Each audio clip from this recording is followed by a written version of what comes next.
NelsonJoypad.com bring you another original. It's fucking great. Scott Davidson here with another E3 rundown for you. I'm going to be covering the Xbox conference. Now, I'm obviously not at the Xbox conference. This has been filmed way after the conference finished. I'm not even in the States. But no matter.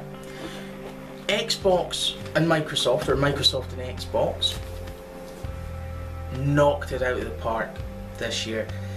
I think it was the best conference that Microsoft have put on in a good few years, and a lot of it was down to them actually reacting to fans. Now, it's no secret that Microsoft have had a hell of a time since they announced the Xbox One. They've been on the back foot a lot, and Sony have really capitalised on that, and they've taken a bit of a lead. But I think that's going to end this year. Microsoft's conference blew me away. The biggest news for me, aside from all the games, is that backwards compatibility is going to be coming to the Xbox One. There's, I think, 20 odd games at the moment, if you're on the preview, Xbox One preview program, and I think there's going to be about 100 or so in the next few months for those that aren't. And that's one of the biggest complaints, I think, that Microsoft have had regarding the Xbox One, is that there's absolutely no backwards compatibility, which means you still need to keep your Xbox 360 to play the catalogue of games that you've been playing for the last 8 years, 10 years. It's good that that's changing, and frankly, I'd stand up and applaud Microsoft. It'll be interesting to see what the rollout on the titles are, whether it's a staged thing or whether this time next year they'll just go, there's everything. The next big tech thing that I saw, and it's black magic, it's witchcraft, it's the HoloLens. We saw a demo of that in use being played with Minecraft, and frankly, it breaks my mind. I can't even comprehend it. It's the first step to Skynet. The machines are going to take over. But they attached a HoloLens to the camera so that the audience could see what was actually happening. And a bird's eye view of Minecraft might not sound that interesting, but when it's built up from scratch with nothing but a voice command on a tabletop, that's kind of impressive.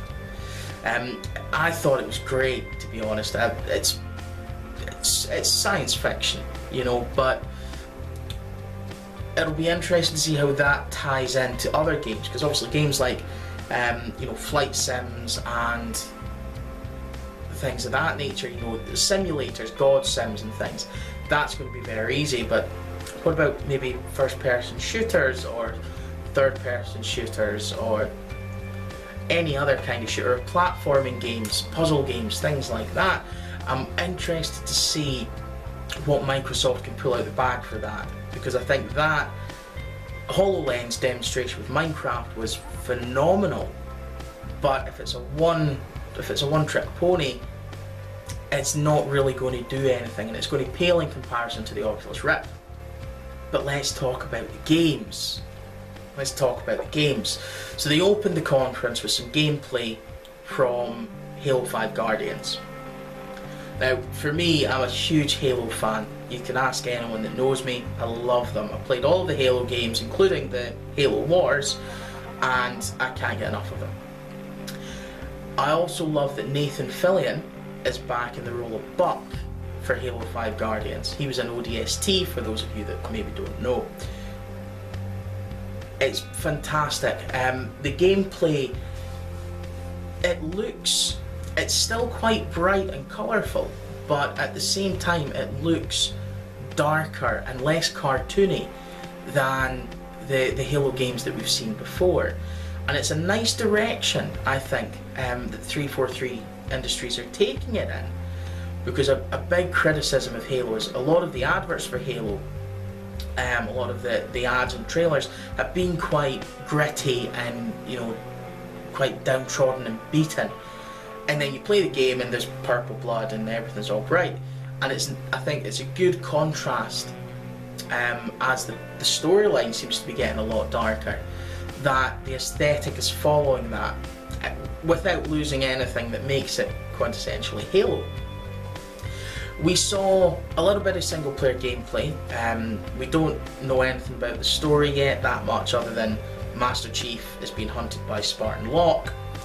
Each of them will have a team that accompanies them, and you can play as either one of them. I don't know if that's all the way through or if it switches halfway through, but who knows. The combat looks fairly solid.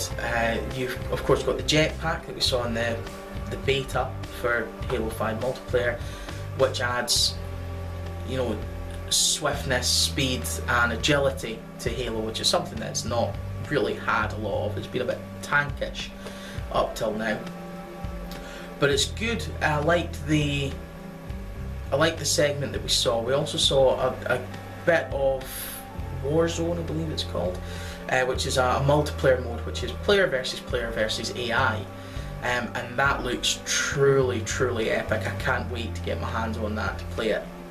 We of course know that Halo 5 is going to support drop-in and drop-out co-op, but supposedly will not support split screen, which is a big blow to me because I love playing it with split screen with a mate. Just love it. Love the shit out of it. If Microsoft done one thing wrong, I think that it would be that they showed too many cinematic trailers. They showed cinematic trailers for a game called Recore, they showed one for Fable Legends, a game called Ashen, Tacoma. A lot of them are indie games, but it doesn't give us a sense of the game itself. It just lets us know that the game exists. And I'm always loath to commit myself to an opinion before I see the game in action. And I think that Microsoft did show a few too many of them, even with the Tom Clancy's The Division. They didn't get into the gameplay that much. Ubisoft, of course, did, but on the Microsoft conference it was basically just a trailer that had snippets of gameplay. And I think that's the one aspect they may have dropped the ball in, because if they'd shown us, instead of a 40-second trailer, they'd shown us that, you know, 40 seconds of actual gameplay, then it would let the audience know, the fans know, what to expect when the game actually comes out. And the last big news that got me rather excited was Gears of War 4, or just Gears 4, has been announced. Black Tusk Studio has now rebranded as the Coalition, and they're developing this.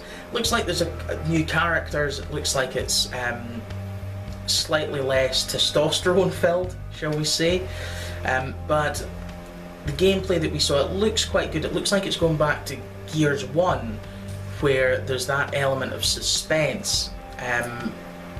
We saw a pair of people, a pair of cogs, trying to hunt down this weird dog, scorpion, berserker type hybrid, and it ended in a fight with it.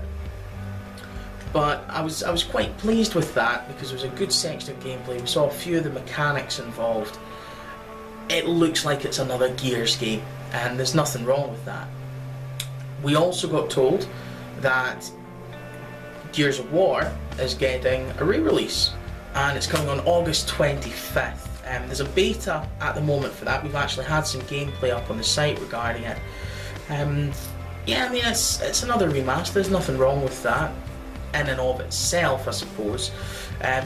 Gears has, the original Gears of War, of course, was out a fair while ago, so I'm not as opposed to it being re-released in preparation for the new game as, say, Dishonored from Bethesda's conference, because that was only out a couple of years ago.